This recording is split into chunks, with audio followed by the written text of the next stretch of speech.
Hello everyone and welcome to the History Hotline, the hottest line for all things Black history and beyond.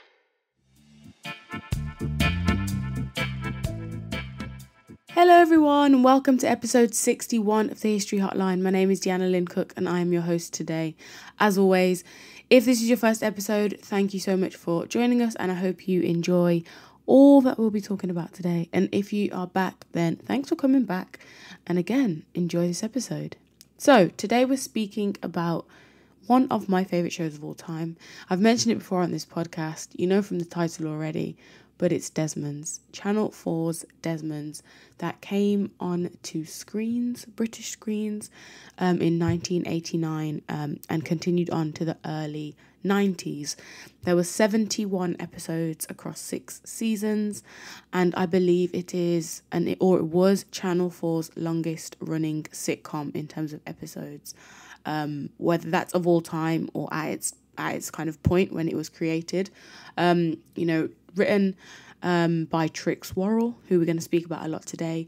We're going to be thinking about the impact of the show Desmond's, what it was all about, and, the way in which it was important, not just for, standard viewership at the time, but also why it's important now to have shows like this available on streaming platforms like 4OD, Netflix, for us in, 2022 to watch and look back at a time like the 80s and the early 90s.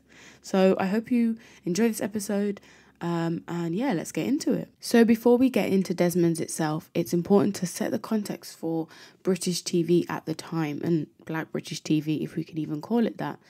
Now, Desmond's wasn't the first kind of show with black people on telly in Britain.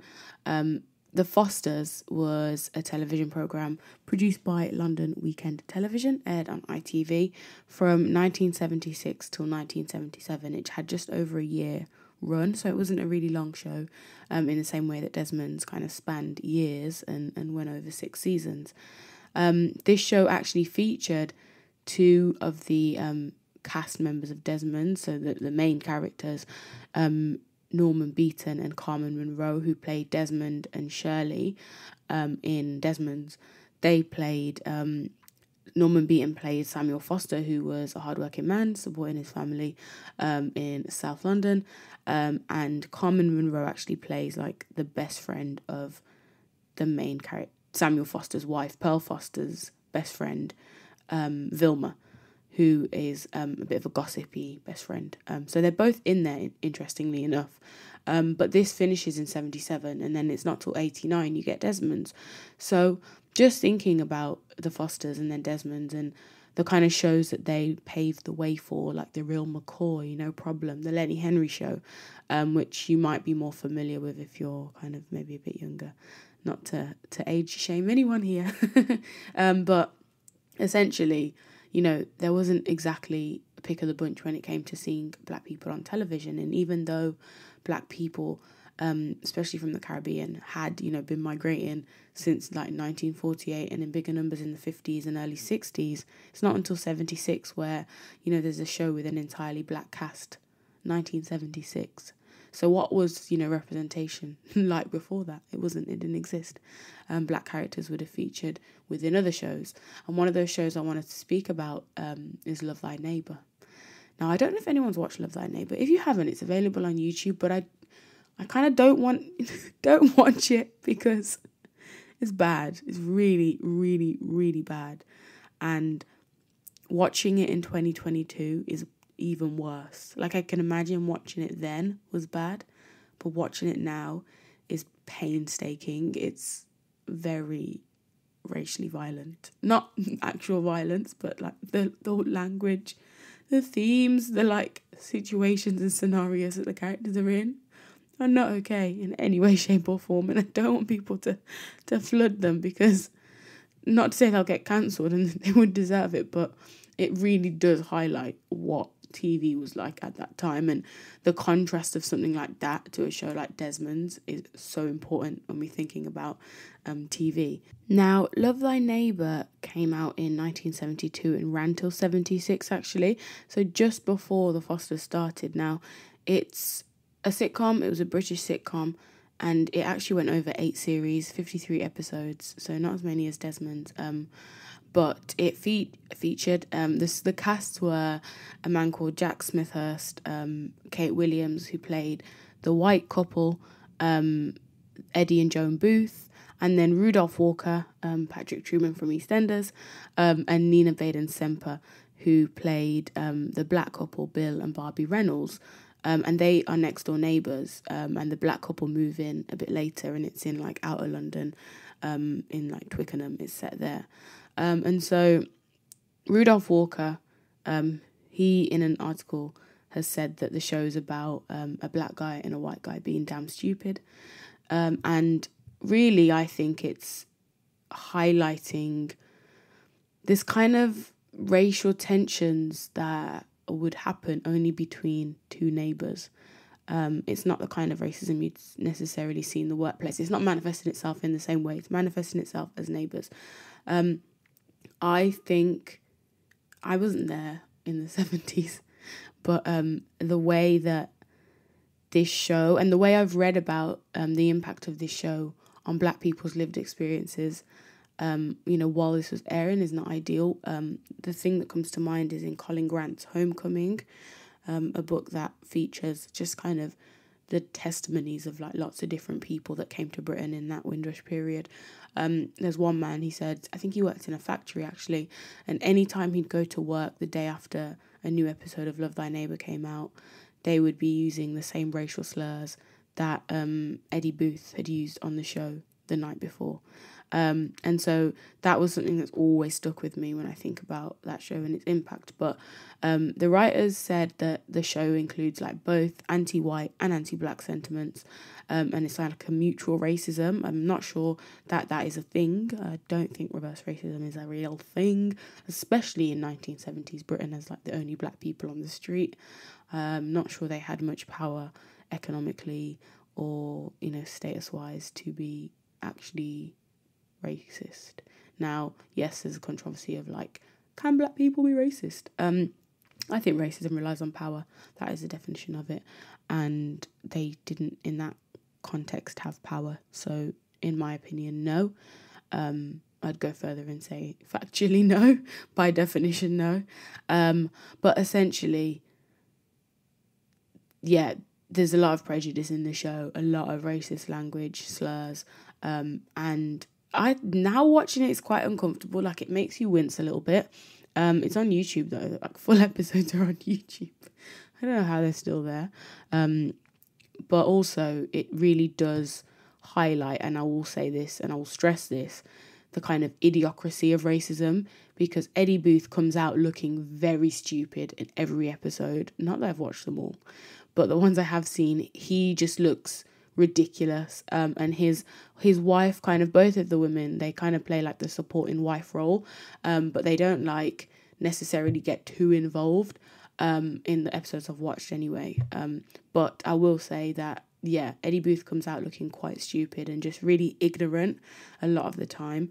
But those jokes, I think, would have had actual ramifications in the real world. And the fact that the representation of black people on telly kind of at this moment would have been, Rudolph Walker and Nina Baden Semper's characters being kind of racially targeted and giving it back as well every week for a whole 53 episodes. A show like The Fosters, and then even more importantly, Desmond's, I just think is so important, and that's why I wanted to do this episode about this. I think during my dissertation, I was watching all these shows because I kind of wanted to write about TV, but I didn't do that in the end. I picked a different topic, women. And I didn't really get to, talk about TV in my dissertation, but I did decide at that point to start watching Desmond's from season 1. I'd seen clips of it and I'd heard so much about it, and I don't know why I never actually went to find it, but I just thought maybe it wouldn't be available. But it's been on 4OD for a long time, and then 2020 I think it went on to Netflix as well. So yeah, that was really fun. And I'll be honest, I actually only finished the whole 6 seasons today, on the day I'm recording, and it was because I saved the final 2 episodes because I just really didn't want it to be over. Because, well, the reason that Desmond stops filming is because Norman Beaton, who plays Desmond Ambrose, the main character, he gets sick in real life, and he passes away shortly after. And yeah, the show doesn't go on, it doesn't replace his character or anything like that, and I think that was quite a good thing. I don't think it could have been done by anybody else.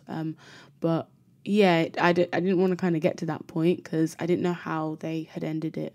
But it was a really beautiful episode. It was a Christmas episode, and it was really, really nice. But knowing, I think, what happened in real life, and kind of some of the themes of the show, with Desmond spending essentially 6 seasons telling us about how much he wants to go back to Guyana and how he's saving for this land that he's going to build this beautiful house on and retire back home. And then, you know, Norman Beaton actually passed away in Guyana also. Well, not also, because Desmond doesn't die in the show. He just, you know, the show just stops.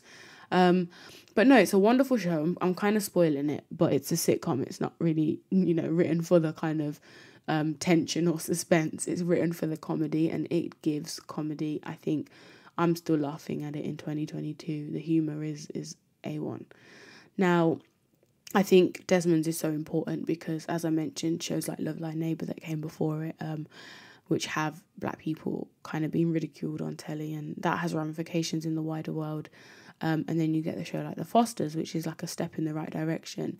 And then you get a show like Desmond's that centres a black man with his own business, providing for his whole family, serving the community of Peckham with this barbershop, and the barbershop providing such a strong social space for Caribbean people.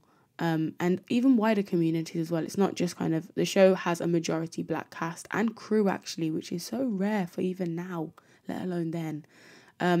You know, it has all these black people in it, and it just really highlights, I think, some of the positives of like black British culture at that time, and what it actually looked like. It feels authentic, it feels accurate, and it's written by a man called Trix Worrell, who is a black man, and it makes all the difference, because I think sometimes with some shows you can tell, maybe as a black person watching, that this was not written by people that look like us, because it's not authentic, it doesn't feel right, you know. But you don't get that at all with Desmond's, and I feel like I'm being transported back into that time when I watch it now, especially knowing like the history of the time, and you know the things that were happening and the conversations that would have been socially, politically going on. And so yeah, that's why I wanted to talk about Desmond's today. This is a very long introduction and a lot of context. We're like 13 minutes in and we haven't really touched the surface, but I think I want to start by giving you an introduction of, you know, how this show came about, who is Trix Worrell, why did he start this, why did he write this, who allowed him to, because I'm sure you can imagine there were not that many opportunities being given to black people at that time in television. So we're going to hear it from the horse's mouth himself. Trix Worrell's not here with me, I wish, but I do have a clip that I hope will not get pulled for copyright, pray for me, of Trix Worrell speaking at the BFI, and speaking about how Desmond started and why he decided to write about a black barbershop in Peckham. And then Channel 4 were thinking of doing a sitcom, and my name came up because Fru Dondi was one of the judges on a writers' competition that I'd won for Channel 4 called Debut 84. And up to this juncture, I've never really written comedy before. I'd done some satirical sketches at the Albany Empire, which is where I worked at the time, running a youth theatre company. And but I just thought I would like to meet this legend that's called Humphrey Barclay. So I thought, okay, I'll go and meet him. I had no clear idea of what I was going to sell to him, or indeed what I was even going to say when I got there. I certainly knew that I wasn't going to come and pitch a comedy series because I didn't have one. However, on the way to the meeting, I never forget, I was on the first 6 bus, just going up High Street near Peckham, and there was a barbershop called Fair Deal. The bus drew up at the traffic lights, and I was looking down to see this barbershop. And it was about 9 o'clock in the morning. Behind the barbershop was a girls' school called Collingdale, or Collingwood, I think it was called. Collingwood Girls' School, that's what it's called.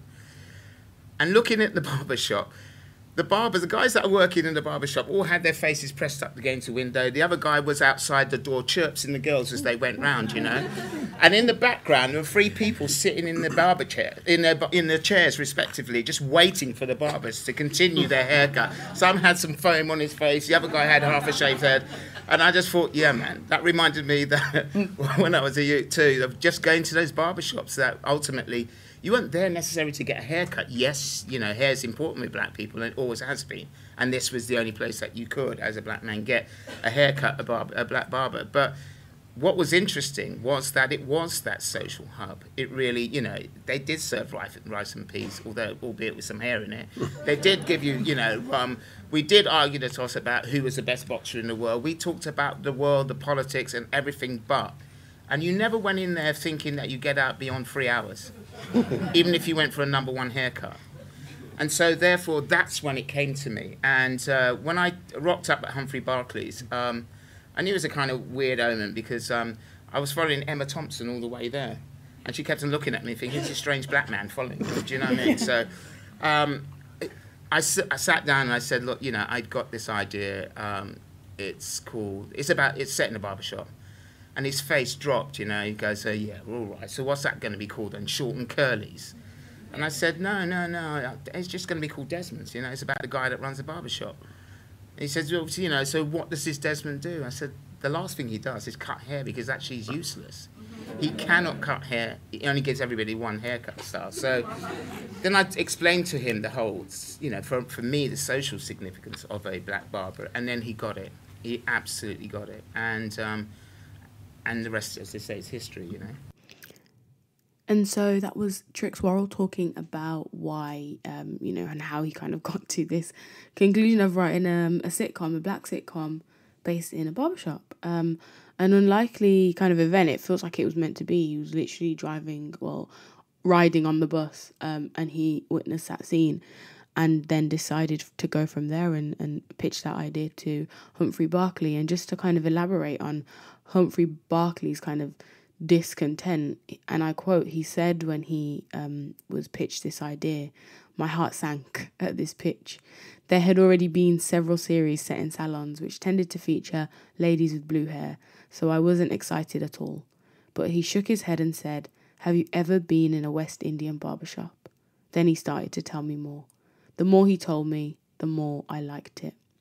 And I really love that because the experience you get in West Indian barbershop then, even now, is just one of a kind. And he's right, you know, unless you've been in that situation and scenario, you can't really say it won't make good TV, because it definitely did. And it's kind of the perfect setting. I don't know if any of you saw or watched Barbershop Chronicles, which was a play that came out only a few years ago, I think, just before the pandemic. But then it was available on YouTube during lockdown as kind of an initiative to, like, you know, continue supporting the theatre while they're out of action. And it's a similar story set in, I think the barber's Nigerian, who owns a barbershop, I think so anyway, but definitely like a more West African barbershop than, say, Desmond's, which obviously they're West Indian, they're from Guyana, the two main characters. And yeah, there's just so much to say about a space like a barbershop, because especially I think for this one, you know, it's not just a space that men are in. Shirley, his wife, also does women's hair. They have 3 children. Michael, he starts off as assistant bank manager to the local bank, and then, you know, becomes manager later on. The second child, Gloria, who is kind of really into fashion and media and the arts, and she's like in school when it starts, and obviously, you know, by the time it ends, has left school and is in the working world.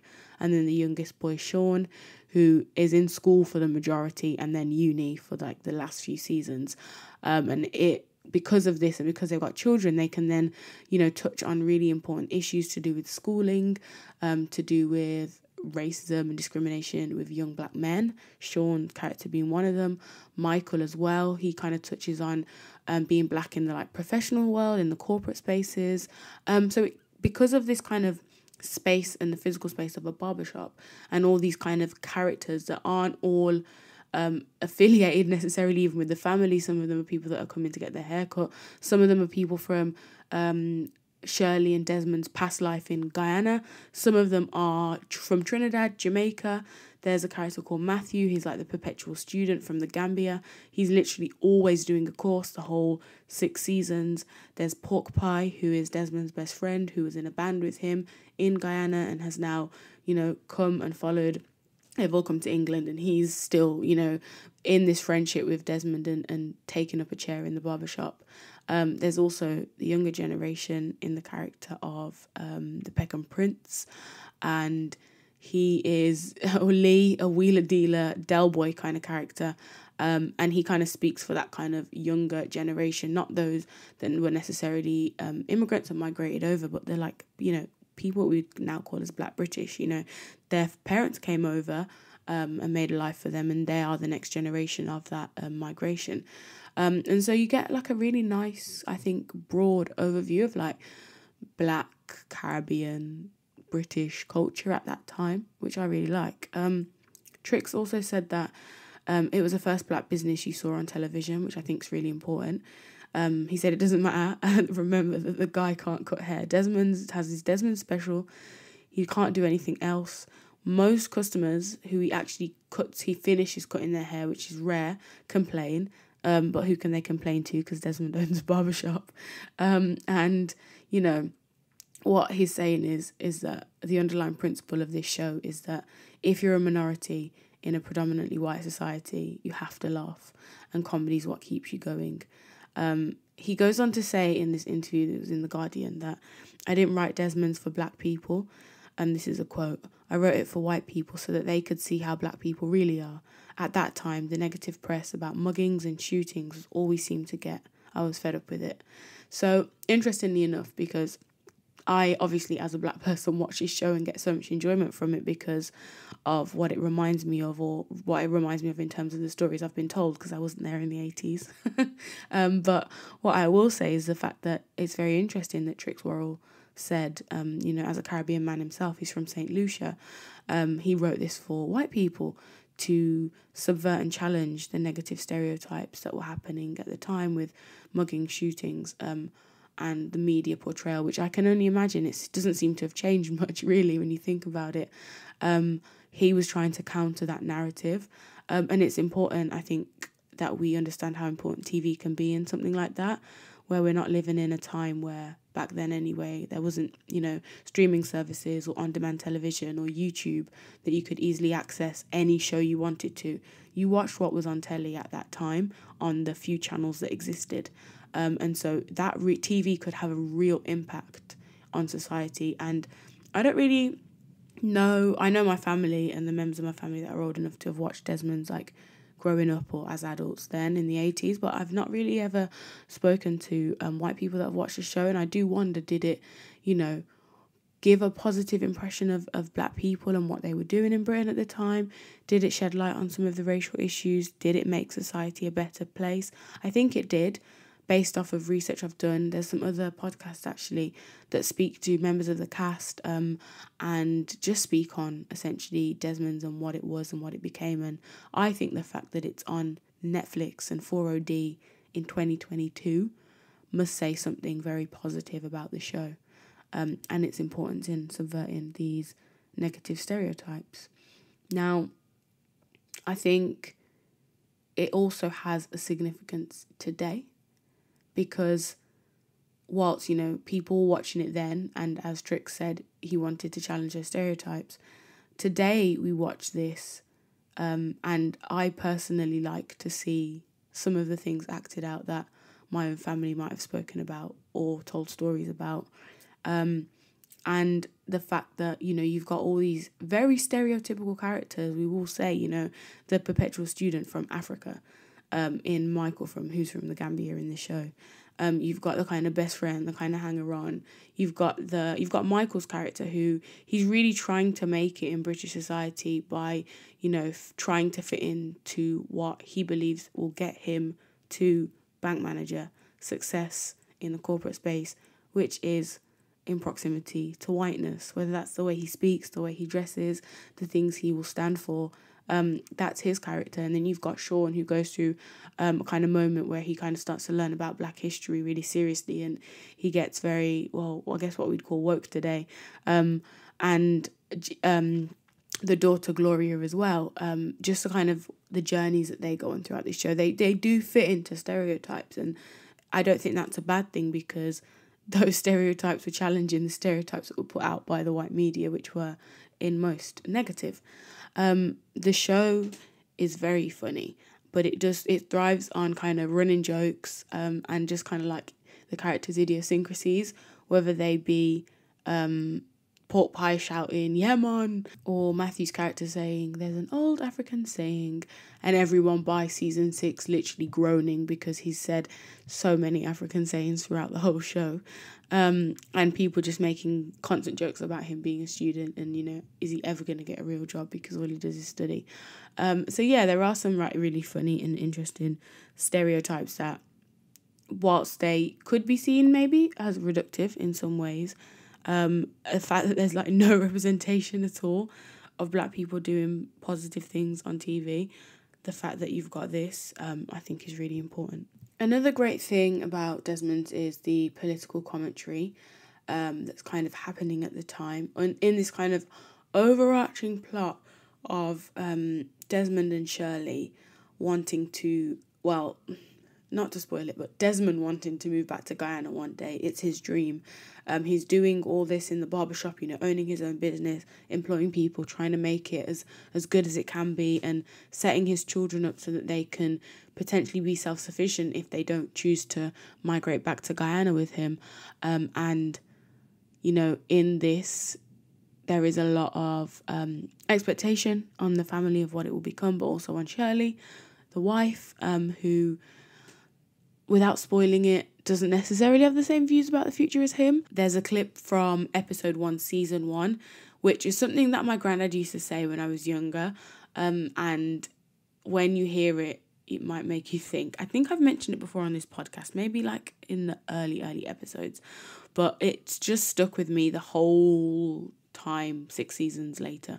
This one comment that Desmond makes, and he says it about the Prime Minister at the time, but it's just so, it's not even funny, it's scary as to then what unfolds in Britain in around 2016 with the Home Secretary at the time.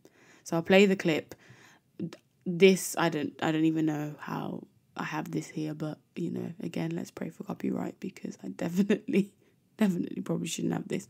If this episode vanishes and you never see it again, after you've listened, maybe a week later, then you know why.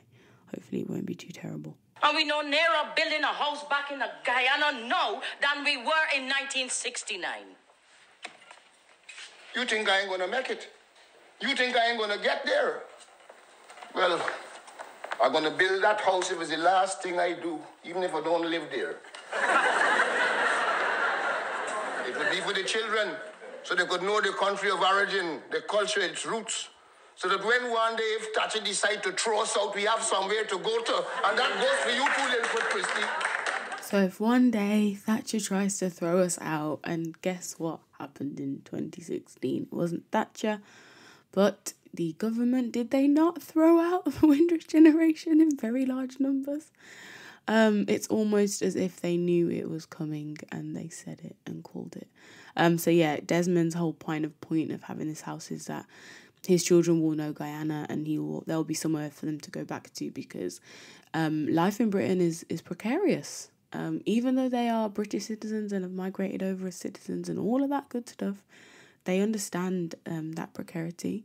And I think that it's something I understand more today, following the Windrush scandal, following things like the Nationality and Borders Bill, more now than I have ever done in my life, which obviously I wouldn't, because I've been a child for most of my life. But yeah, I think it was interesting that it set the tone for me anyway of season 1, episode 1, because it was like, this is a comedy, this will be funny, it'll be hilarious, you will be crying with laughter, but there are serious conversations to be had, and we're going to do it while we're laughing, but we're going to have them anyway. And I really like that about Desmond's, and I think it was interesting watching that. I think I started in 2020, and hearing that comment. And it was really weird, actually. I think I was creating a podcast episode for a podcast I used to speak on, Educate. And the episode was actually about the Windrush scandal, because the report, the Lessons Learnt report, had just come out. And I was talking about that. If you are interested, please have a listen. Or I might do an episode on the scandal on this podcast, because I speak about it a lot, but a lot of people actually don't know what exactly happened and why it happened, how it happened, and all that stuff. So if that's an episode that you want, please let me know. Otherwise, I have done that episode just on another podcast, Educate podcast.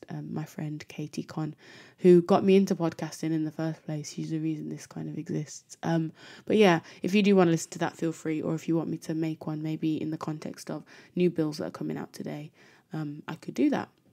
So back to Desmond's and final parting notes about this wonderful show.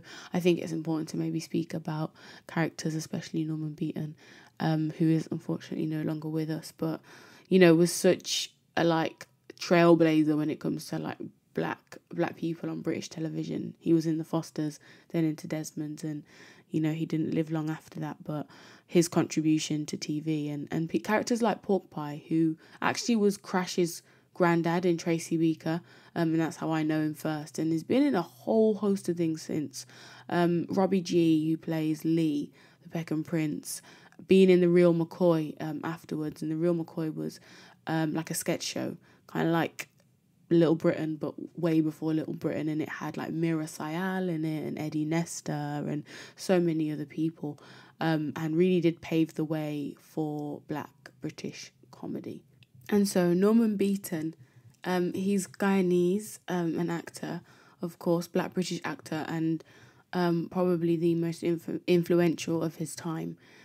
He was actually born in Georgetown, Guyana, and he went on to teach a training college, and actually served as a deputy head teacher at an Anglican school in Guyana.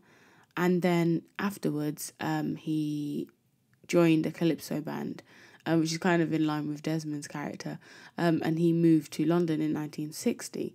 He went to London University and taught in Liverpool, as the first black teacher in the Liverpool Education Authority, before giving up teaching to take on acting and to kind of join that profession. And I find it very interesting that he was a teacher before that, especially, one of the first, if not the first, in the Liverpool Education Authority. I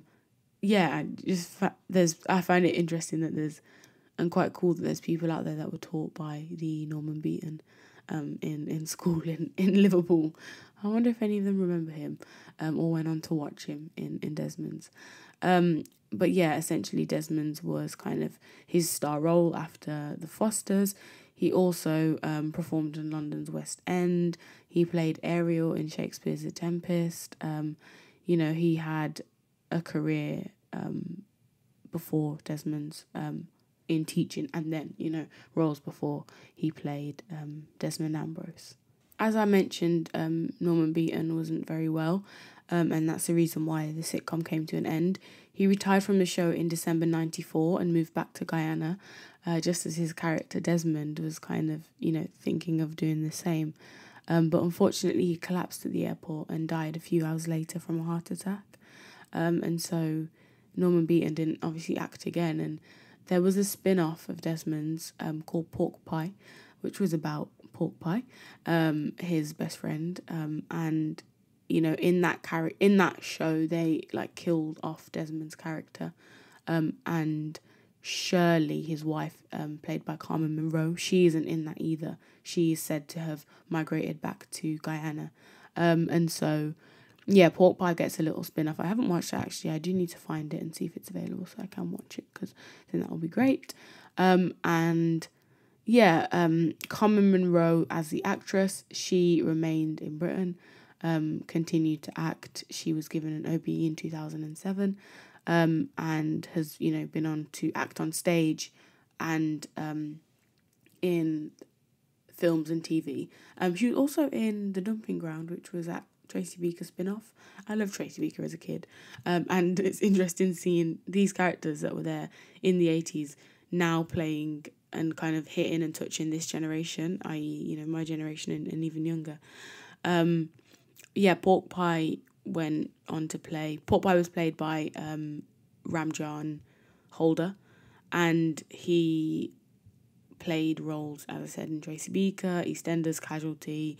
He was in Death in Paradise, and he was called Pork Pie, by the way, because of his hat. It was a pork pie hat. He always used to wear it. His name is Augustus Grant. There's only one episode, I think, where he tells someone, my friends call me Pork Pie, so you can call me Mr. Grant, because he doesn't like the man.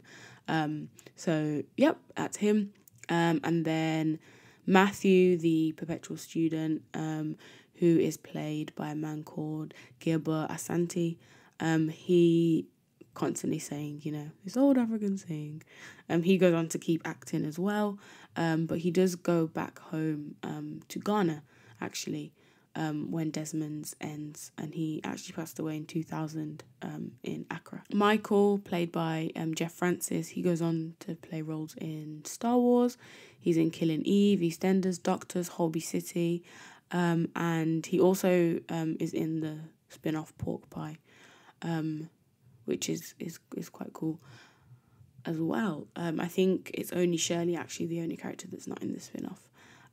Sean Ambrose, the youngest son, played by Justin Pickett, actually became a primary school music teacher. So, like his on-screen father's real life, interestingly enough, he played roles. He's not in the final season as much as he is in the earlier seasons, but he does play roles in The Bill, Holby City, and Doctors, and jumps into then a music career and plays in a soul jazz band and then ends up teaching.